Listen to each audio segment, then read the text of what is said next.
She said, because we in the heavenly planets are witnessing everything that is going on, and we have been witnessing how Krishna is dealing with Srimati Radharani. She said, and that is just intolerable. How can he be so cruel? How can he be so hard-hearted? How can he treat her who is completely dedicated to him with so much indifference? And just ignore her and then let her almost die, practically speaking. How can he act like this? He said, no, this is too much. We feel the greatest distress. And Srimati Radharani gave a response to that and said, no, you are not understanding. She said that actually Krishna is completely dedicated to me, and I am completely dedicated to Krishna, and there is no question that we are ever separated. Never. She said, actually we are always one. So then the goddess said, well, you will have to prove that. And I said, okay, what would you like? How would you like me to prove it? The goddess said, well, if you and Krishna are one, then if you now simply think on Krishna, of Krishna, then it should be possible that you make him appear. So Radharani said, yes, I can do that. So she closed her eyes and started a deep meditation on Krishna. And then the goddess took off her disguise and turned into Krishna. And when she opened her eyes, Krishna was present. And in this way, Radharani actually proved it, that Radha and Krishna are one and never two. Yes. So this is from Vishwanath Chakravarti Thakur. So this is making the point that actually Radha and Krishna are eternally one, and that is a fact. Sri Chaitanya Mahaprabhu's form is eternal. So Radha and Krishna are eternally united in Sri Chaitanya Mahaprabhu, and simultaneously eternally separated also in the form of Radha and Krishna. And this goes on side by side. Is this the reason that there is deities of Radha, Krishna and won't go wrong next to you? Yeah. Wonderful. Srila Bhaktisiddhanta Saraswati Thakur. So, Advaita Acharya was very, very well aware of this, of the position of Krishna, Radha and Krishna. But of course, at that state, he was not aware of Sri Chaitanya Mahaprabhu. By the arrangement of Yoga Maya, Advaita Acharya did not know that the Supreme Lord had already appeared. Sri Chaitanya Mahaprabhu had appeared in Navadvip, but no one knew that he was the Supreme Lord. But Advaita Acharya, of course, was the first one to recognize it. Because one day, when after Nimai or Viswambar had been to Gaya and came back, he started to act like a great devotee. And then at that time, one day he came to Shantipur, and suddenly Advaita Acharya, because of his purity, could understand. For so long he had worshipped the Lord. It is said that one day he had read that if you worship the Lord with water, with the water and with Ganga water and a tulsi leaf, that then the Lord has nothing in his possession that is of equal value to reciprocate. And therefore, when you offer that service, all he can do is offer himself. When Advaita Acharya read that, then Advaita Acharya suddenly thought, this is it. This is it. Therefore his worship was not exactly worship. Call it what you want, blackmail, or he was certainly trying to force the Lord to appear. It wasn't asking the Lord to appear. He knew Ganga Jal and Tulsi leaf, then the Lord must appear and will be forced to appear. Well, so therefore Advaita Acharya is giving the credit for making the Lord appear in this world. He's given the credit, and that is his special gift to this world and to us, that he has forced Krishna to come to this world and to give Krishna prema, and that is the special contribution of Advaita Acharya.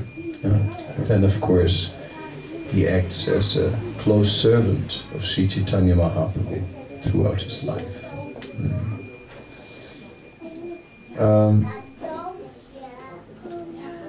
Through Advaita Acharya, one can approach Lord Chaitanya. Advaita Acharya is a via media. We can turn to him. Advaita Acharya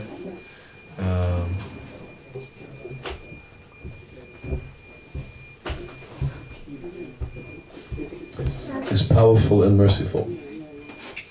In Mayapur, there are the Panchatattva deities, and several devotees who are allowed to clean on the altar have experienced that you have to be careful with Advaita Acharya, and because sometimes he slaps. I've seen several cases with band-aids on their head, believe it or not. So whatever may be,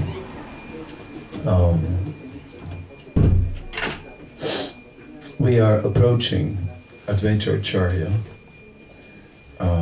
as the one who had a great desire to give love of God to all living beings. This is our desire also.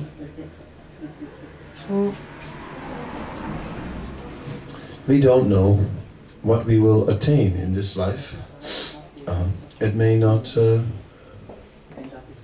We may not make it with love of God before the end of this life, but that doesn't matter.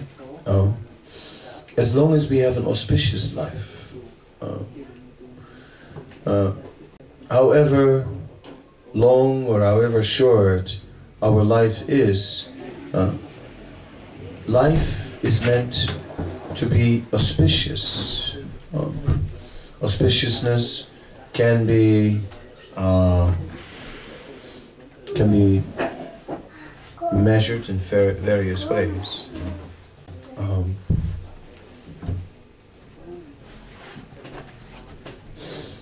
One way is how much we're doing for Krishna, and how much we are willing to avoid for Krishna, because Krishna is asking that. Krishna is asking us to adjust. He has desires that govern our life. What we eat, how we sit, how we walk, how we talk, all these things.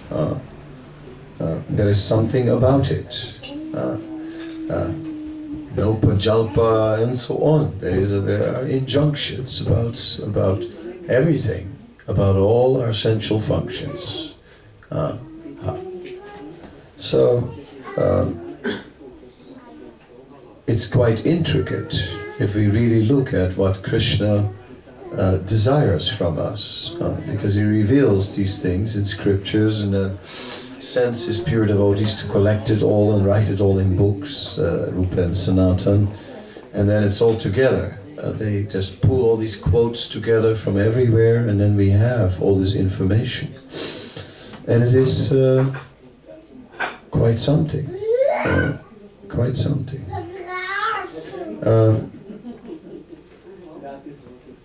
So that is an example, and there are so many things that Krishna wants from us, and we can try to, in a more and more refined way, give ourselves to Krishna.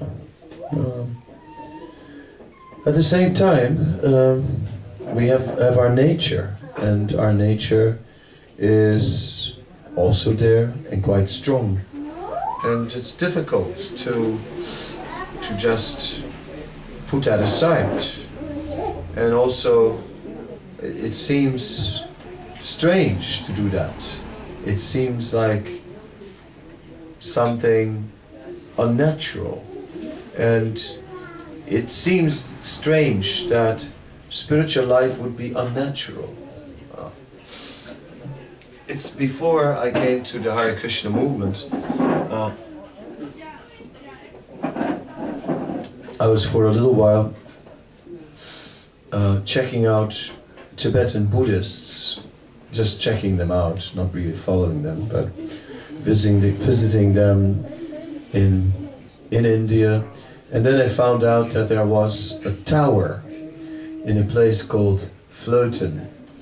And there was an old medieval tower, which was it had a canal around it and a bridge like that. And the tower was in the middle of the water.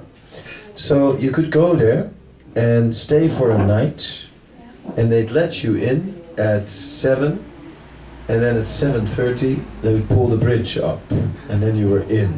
Yeah? And then they wouldn't let it down till 10 o'clock the next morning. So I thought, anyway, I can swim if it comes to if it comes to the crunch.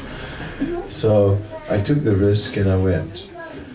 Well, you know, the next morning you had to get up at around 4, and then they had a whole morning session of certain prayers in Tibetan with translations, and you all got song sheets, and everyone was sort of